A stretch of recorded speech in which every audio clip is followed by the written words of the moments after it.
Good morning, class 8. How are you guys doing? I guess you all are doing great and happy and taking care of yourselves and doing great. So, today we are on Who Done It, Unit 3 again on English. We were doing that Sherlock Holmes part. Uh, it was the band, the Speckle band. So, we have done little bit only of it. I was only explaining you what actually happened in that story. So we are going to read it and finish it today, and after that you will read it yourself and try to understand. I've given you the basic information about it all, what happened.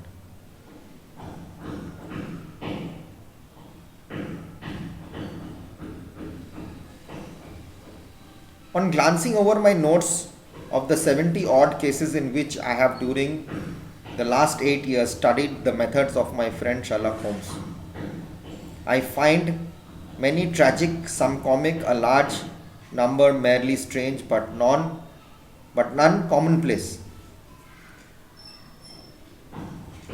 Nothing ordinary. For working as he did rather for the love of his art than the acquirement of wealth. He refused to associate himself with any investigation which did not tend towards the unusual and even the fantastic. Of all these varied cases, however, I cannot recall any which presented more singular features than that which was associated with the well known Surrey family of the Roylotts of Stoke Moran. Good morning, madam, says Holmes cheerfully. My name is Sherlock Holmes. This is my intimate friend and associate, Dr. Watson, before whom you can speak as freely as before myself. Ha! I am glad to see you. Ha! I am glad to see that Mrs. Hudson has had the good sense to light the fire. Pray draw up to it, and I shall order you a cup of hot coffee, for I observe that you are shivering.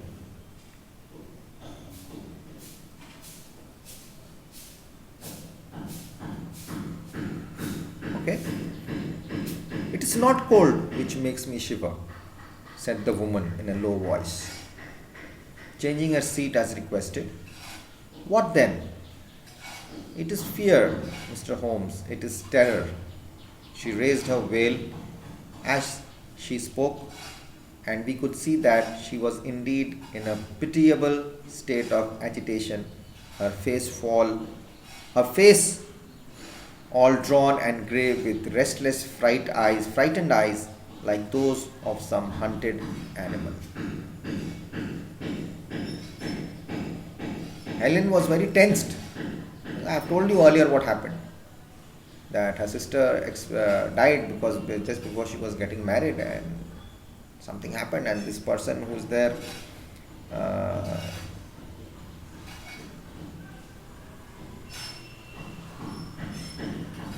he's the person whose the stepfather is not good. It's all about inheritance. Helen's story.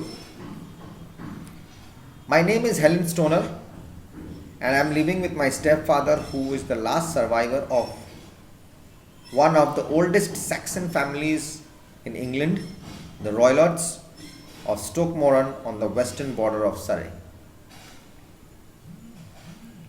When Dr. Roylott was in India, he married my mother, Mrs. Stoner, the young widow of a Major General Stoner of the Bengal Artillery. My sister Julia and I are twins, and we were only 2 years old at the time of my mother's remarriage. She had a considerable sum of money, not less than £1,000 a year, and this she bequeathed.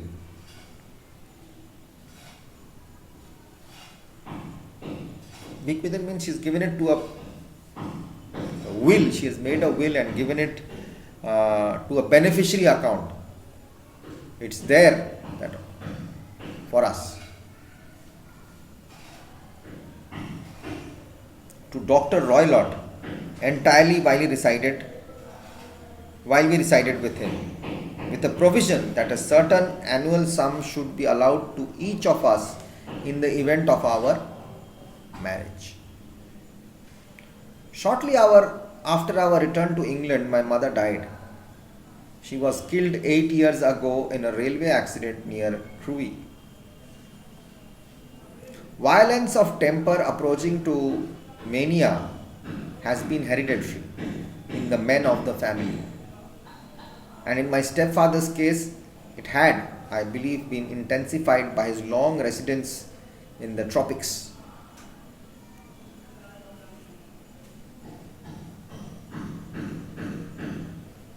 Tropics are always hot, so people get very disturbed. He has no friends at all, save the wandering gypsies, and he gives these vagabonds leave to encamp upon the few acres of bramble covered land which represents the family estate, and accepts in return the hospitality of the tents, wandering away with them sometimes for weeks on end. For weeks on end. On weekends they go off. He has a passion also for Indian animals, which are sent over to him by a correspondent. And he has at this moment a cheetah and a baboon, which wander freely over his grounds. I have told you everything about this. The fatal night, Dr. Roylott had gone to his room early.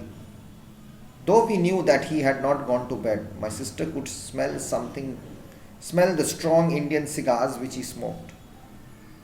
She left her room and came into mine, where she sat for some time chatting about her approaching wedding.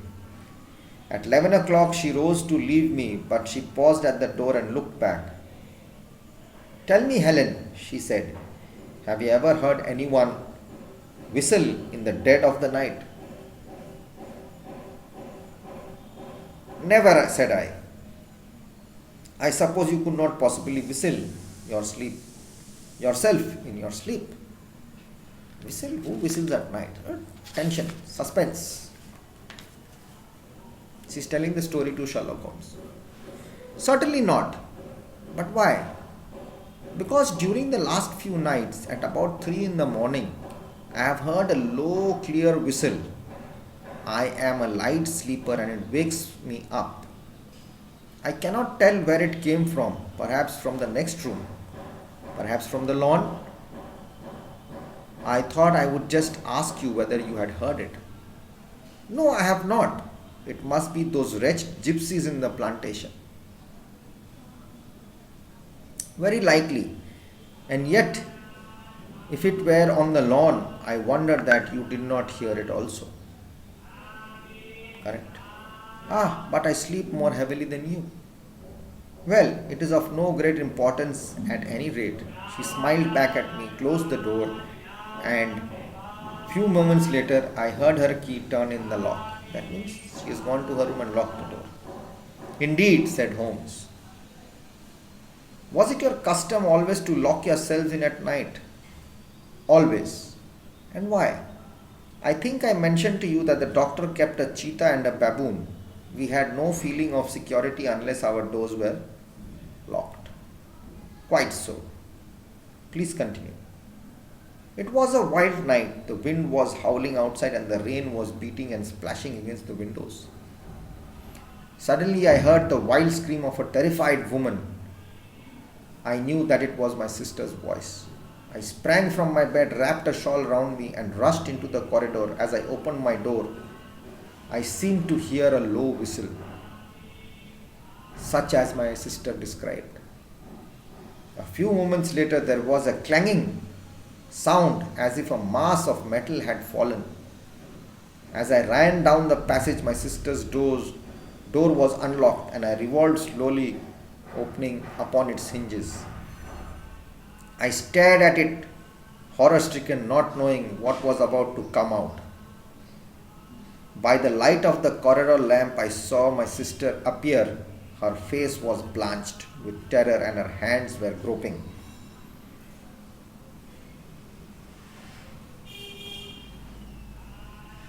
Blanch means white. When you blanch something, you see it becomes white. When you're cutting a vegetable or something, you see, if you blanch a potato or a vegetable, you see it becomes white. The juices try to just dry up at that place, it becomes blanche in color. That's what it is, blanche. Scared. Her hands were groping, were trying to hold something, for help. Her whole figure swaying to and fro like a drunkard. I ran to her and threw my arms around her, but at the moment her knees seemed to give away and she fell to the ground. She withered as one who is in terrible pain, and her limbs were dreadfully convulsed. Convulsed means they are closing up, they are not working anymore.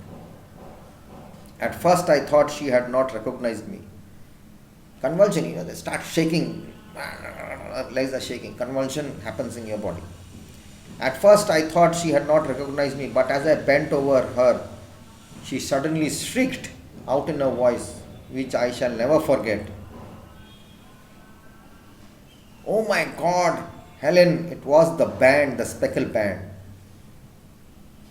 Such was the dreadful end of my sister.